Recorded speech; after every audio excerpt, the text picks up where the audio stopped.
안녕하세요. 말씀 전하는 교회 언니. 철부지 교회 동생. 교회 다니는 동네 언니입니다. 오늘은 룻기 2장을 함께 나눠보려고 해요. 묵상을 나누기 전에 지금 이 영상을 보고 계신 분들도 영상을 잠시 멈추고 2장을 읽으신 다음에 시청해 주시면 좋을 것 같아요. 그럼 함께 룻기 2장을 나눠볼까요? 2절에서 3절에 룻이 먹고 살기 위해서 이삭을 줍는 일을 하는 장면이 나와. 그리고 3절 우연히 엘리멜렉의 친족 보아스에게 속한 밭에 이르렀더라 라고 나오거든. 이 장면을 읽으면서 과연 우연일까? 이 일을 하나님은 다 계획하시지 않으셨을까 하는 생각을 했어. 룻의 입장에서는 정말 우연히 이른 것이겠지만 하나님께서는 다 알고 계셨겠지. 그리고 또 4절에 마침 보아스가 베들레헴에서부터 와서 라고 나와. 마침 보아스가 룻이 이삭 줍는 곳에 온 거야. 자기 땅이었겠지만 땅에 계속 가 있지 않잖아. 그런데 아주 편리하게도 마침 보아스가 와서 룻을 보게 돼. 그리고 5절에 보면 또 룻에 대해 물어봐. 그리고 7절에 보면 사환이 대답했는데 보아스가 묻지도 않은 것까지 대답해줘. 저 소녀 있잖아요. 계속 열심히 일해요. 조금 쉬고 계속 일하고 있어요. 라면서 말이야. 그리고 8절에서 16절을 읽어보면 보아스는 룻에게 아주 좋게 대해줘. 사실 모르는 이방 소녀였을 텐데 말이야. 곡식을 주우러 여기만 오라고 하고 물도 마시고 소년들로부터 지켜주겠다고 하고 먹을 것도 주고 심지어 곡식 다발을 일부러 떨어뜨리라고까지 하잖아. 이 모든 것이 참 물 흐르듯 자연스럽게 이루어져. 우리가 읽기에는 참 자연스럽지만 아마도 중간중간 하나님의 개입이 있었을 것 같다고 생각했어. 내가 말세바를 중간에 들어왔잖아. 내가 좀 느린 사람인데 말세바 시작하기 한 1년 전쯤에 하나님께서 내가 받은 은혜를 나눴으면 좋겠다고 마음을 주셨거든. 그래서 어디서 나눌까요? 묻고 또 유튜브라는 마음이 들고 언제부터 하나요를 고민하는 시점에 철부지 교회 동생과 말씀 전하는 교회 언니에게 함께 해보는 거 어떻겠냐고 연락을 받았어. 그래서 이거구나 싶었고 타이밍에 되게 놀랐거든. 물론 그 이후에도 좀 더 기도해봤어. 그래서 시작하게 되었는데 하나님께서 이 일을 위해서 내 마음을 계속해서 준비하신 게 아닌가 하는 생각을 했어. 나는 준비가 많이 필요한 사람이라서 말이야. 우연이라고 말하면 우연이겠지만 나는 우연이라고 생각이 들지 않더라고. 부분을 보면서 보아스는 원래 심성이 다정하고 주변을 잘 돌보는 사람이구나 싶었어. 엄청 부자고 거느린 종들도 많았을 텐데 새로 일하러 온 룻을 알아보고 세심하게 돌봐주잖아. 낯선 땅에서 시어머니를 부양하며 살아야 하는 룻이었는데 일할 곳과 먹을 것에 대한 걱정을 덜어주었으니 보아스는 정말로 나오미와 룻에게 귀인이었을 것 같아.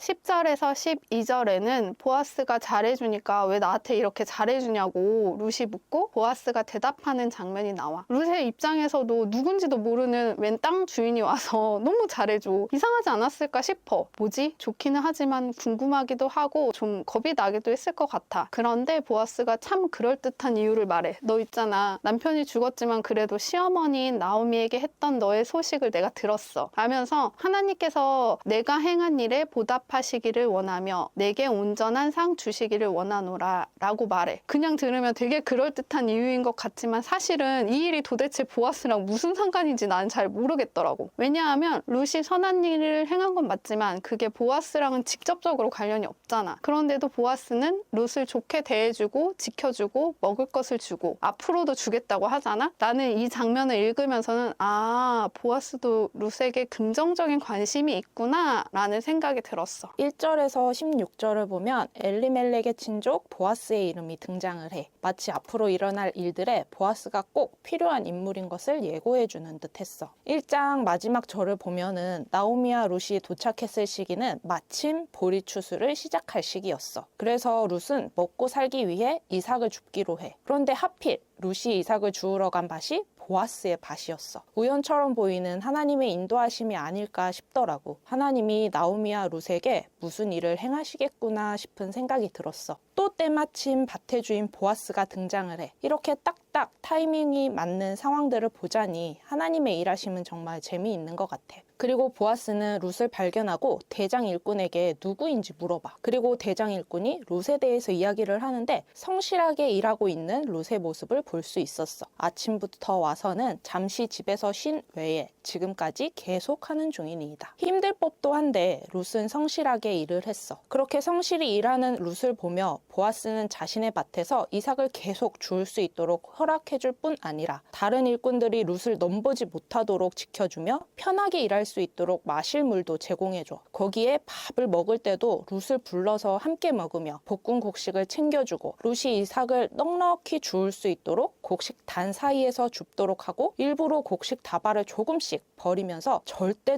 눈치 주지 말라고 일꾼들에게 명령을 해. 처음 보는 사람에게 이렇게까지 친절을 베풀기 쉽지 않은데 룻의 성실함만을 보고 보아스는 이런 결정을 내렸던 걸까? 더군다나 이방 여인인 룻에게 이렇게까지 은혜를 베푼 이유가 무엇이었을까? 11절에서 12절을 보면서 그 이유를 알 수 있었어. 남편을 잃었지만 시어머니를 끝까지 책임지기 위해 부모도 고향도 떠나 연고가 없는 시어머니의 고향으로 와서 성실히 이삭을 줍는 일을 하는 룻의 신실함에 보아스의 마음이 움직인 게 아닐까 싶더라고. 룻은 정말 모든 것을 다 버리고 자신이 믿던 신까지 버리고 시어머니를 따라서 하나님의 품으로 온 거야. 그런 룻에게 보아스는 하나님께서 룻을 책임지시기를 축복했어. 이 모습을 보면서 하나님의 마음을 엿볼 수 있었어. 이방인이었던 룻 또한 하나님께서는 사랑하셨고 그래서 모든 것을 버리고 하나님을 선택한 룻에게 보아스를 통해서 먹을 것을 주시고 돌봐주고 계시는구나. 이방인이었던 룻을 돌보시는 하나님의 모습을 통해서 주님은 정말 모든 이들이 구원받기를 원하신다는 것을 느낄 수 있었어. 그리고 하나님 품에 들어온 자녀는 주님이 확실히 책임져 주심을 보면서 내 마음이 든든해졌어.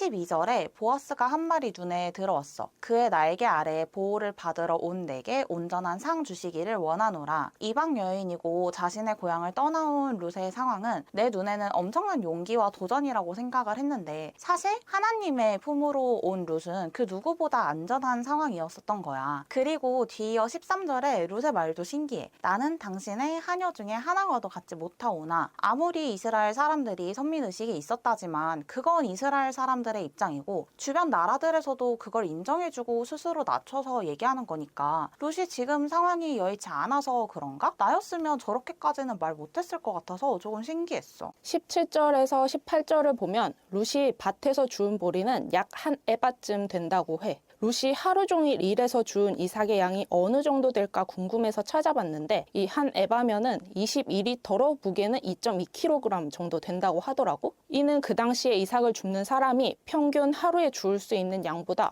훨씬 많은 양이라고 해. 여기에 룻은 자신이 배불리 먹고도 남은 음식을 시어머니에게 드렸어. 한 명의 여자가 모을 수 있는 양 이상의 이삭과 음식들을 보면서 하나님이 채우실 때는 우리가 상상하는 이상으로 넉넉히 채우시는 분임을 볼 수 있었어. 더불어 풍족히 채움을 받고 있는 룻이 부럽더라고. 나도 남편도 아직 재정 훈련을 덜 받아서 그런지 부족하지도 그렇다고 또 넘치지도 않게 딱 필요한 만큼만 채워주시는 하나님을 보면서 요즘은 재정의 축복에 대해서 기도를 하고 있는데 이 재정 훈련을 잘 통과해서 넘치도록 채워주시는 주님을 나도 경험하고 싶었어. 19절에서 21절에는 룻이 일을 마치고 시어머니 나오미와 대화를 나누는 장면이 나오는데 나는 이 대화를 하면서 나오미 머리에 번쩍하는 느낌이 왔다고 생각했어. 보아스가 마음이 있구나 하면서 알아차렸다고 생각했어. 20절에 보면은 나오미가 보아스 이름을 듣더니 보아스가 우리 기업을 물을 자 중에 하나이니라 하고 말하고 쭉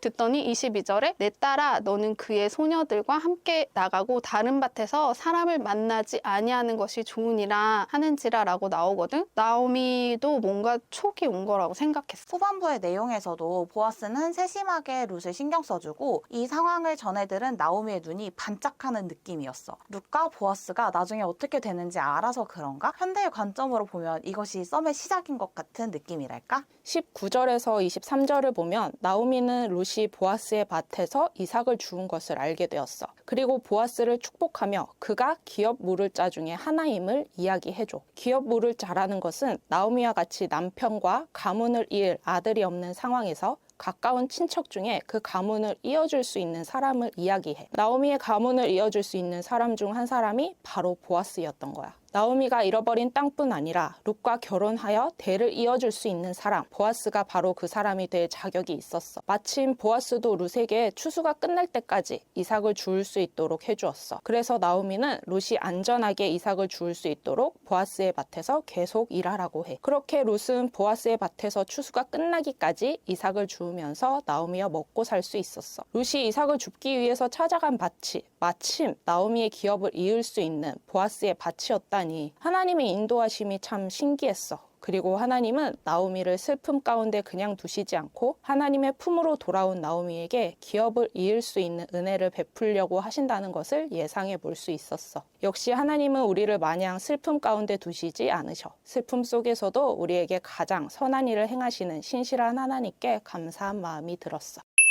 그럼 룻기 2장을 통해서는 세상을 어떻게 바라보면 좋을까? 나는 1장을 읽고 내 생각으로 하나님의 음성을 외면하려 하지 말아야겠다고 생각을 했는데 2장을 읽고 그 생각이 더 확고해진 것 같아. 나에게는 지금 있는 곳을 떠나는 게 너무 힘든 일이지만 하나님은 항상 나를 가장 좋은 곳으로 이끄시고 나를 보호하시는 거잖아. 요새 힘든 일이 많아서 생각이 복잡했는데 단순하지만 명확한 정의를 세우니 마음이 한결 가벼워진 것 같았어. 상황 안에 갇히지 말고 그 너머에 있는 하나님의 일하심을 기대하는 나와 우리 모두가 되기를 소망해. 나는 이 장을 읽으면서는 우연과 타이밍에 대한 생각이 많이 들었어. 우리가 우연이라고 말하는 많은 것들이 사실은 우연이 아니었겠구나. 하나님의 정확한 타이밍이 아니셨을까 하고 말이야. 내가 남편을 만나게 된 것도 엄청난 우연과 타이밍이었다는 생각이 들 때가 많았거든. 나랑 이름이 같은 동생이 있는데 그 동생이 남편을 소개해줬어. 우리 둘 다 유학 가려고 한다는 그 한 가지 때문에 생각이 났다고 하더라고. 근데 남편한테도 말했는데 사실 남편은 내 스타일이 아니야. 정말 아니야. 나는 느끼한 사람을 싫어하거든? 근데 남편이 많이 느끼해. 남편을 소개받았을 때가 내가 정말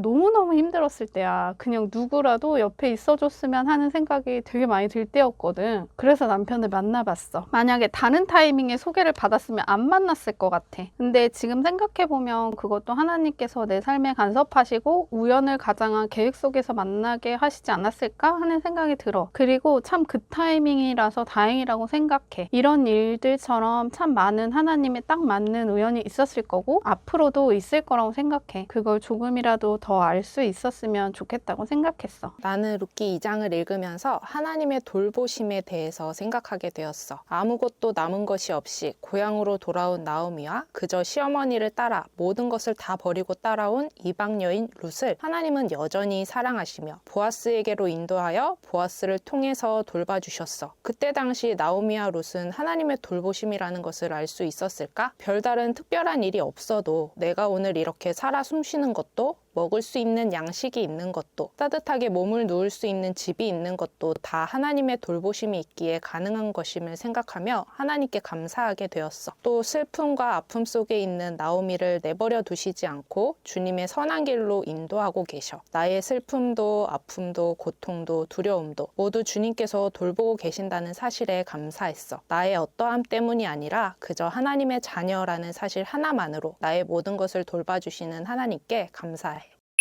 지금 이 영상을 보고 계신 여러분들도 룻기 2장을 읽고 느낀 점들을 댓글로 나눠주시면 좋을 것 같아요. 다음 영상은 룻기 3장 나눔입니다. 미리 말씀을 읽고 생각하면서 다음 영상을 시청하실 때 더욱더 풍성하게 누릴 수 있기를 기도합니다. 그럼 말씀으로 세상을 바라보는 우리가 되기를 바라며 모두 안녕!